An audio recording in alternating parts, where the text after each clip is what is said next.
It was a sunny morning on Sesame Street when Elmo and Cat Abby decided to embark on a safari adventure. "Did you hear those beautiful bird sounds this morning, Elmo?"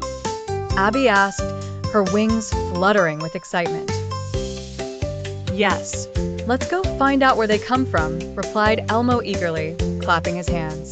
The pair started their journey, setting off with binoculars and a camera, determined to capture the stunning sounds of the wild. Their first stop was the big oak tree near the park. As they approached, Elmo pointed upwards. "Look, Abby, there's a nest," he exclaimed. Up in the tree, a beautiful pair of bluebirds chirped melodiously. Abby's eyes sparkled as she listened. That's where the morning music comes from.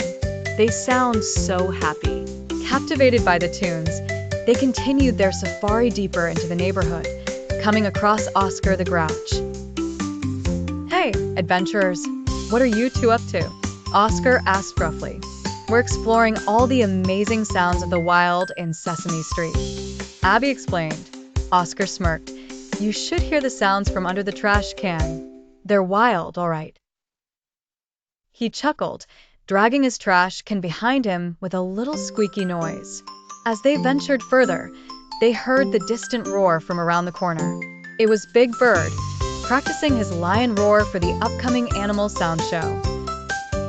"Grr, roar," his voice echoed, capturing the attention of Elmo and Abby.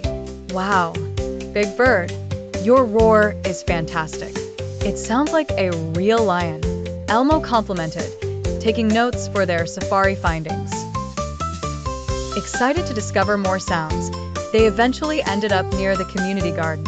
Telly Monster was there, listening intently as the bees buzzed around him. "The buzzing is quite soothing, isn't it?" Telly said with his usual gentle curiosity. "Indeed, Telly, it's like nature's music playing all around us," Abby agreed.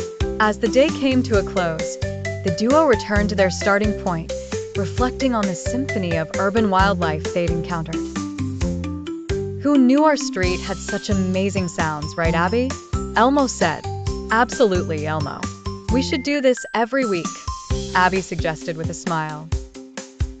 With their safari adventure complete, Elmo and Abby were filled with awe for the world around them, enriched by the enchanting symphony of Sesame Street's wildlife.